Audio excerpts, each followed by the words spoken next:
చూడండి ఫ్రెండ్స్,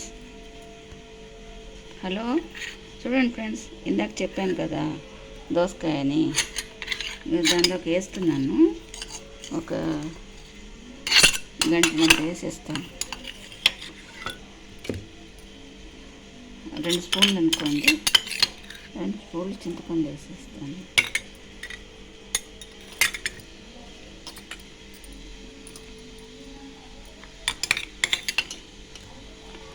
బాగా కలిపేస్తాను.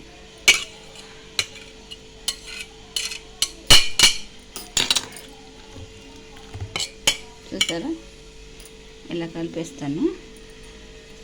నాకు వీడియో తీసేవాళ్ళు లేరండి, అందుకని ఇలా తీస్తున్నాను. ఏమి అనుకోబాకండి. ఇలా తాలింపు వేసేస్తాను. కాస్త మంచిగా చిట్టుపట్లు ఆడుతుంటాయి కదా,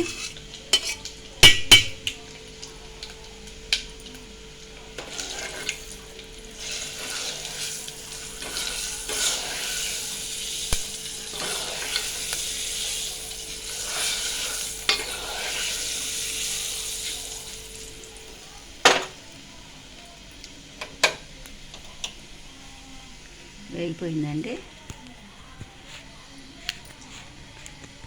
ఇంగు వేసేస్తాను ఇప్పుడు.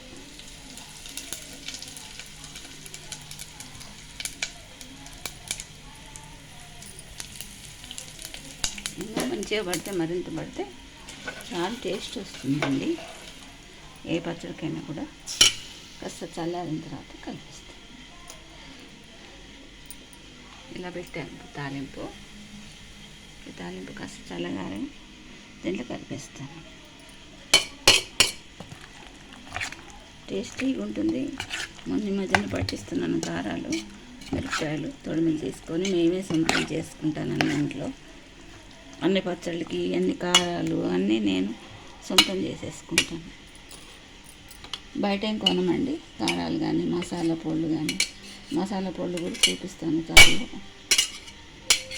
పనమ్మాయి దొరికితే నా చేతిని పెట్టుకొని మసాలా పొళ్ళు, అన్ని పొళ్ళు, సాంబార్ పొడి, ధనియాల పొడి, కూరల మసాలాకు ఇంట్లోనే చేస్తాను నేను. బయట అస్సలు కొనను. బయట పొళ్ళు పొట్లాలు ఏం కొను.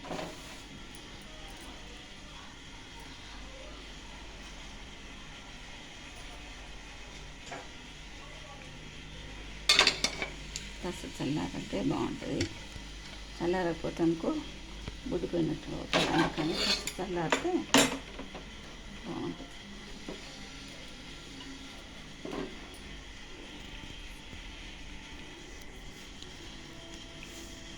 చల్లారిన తర్వాత మళ్ళీ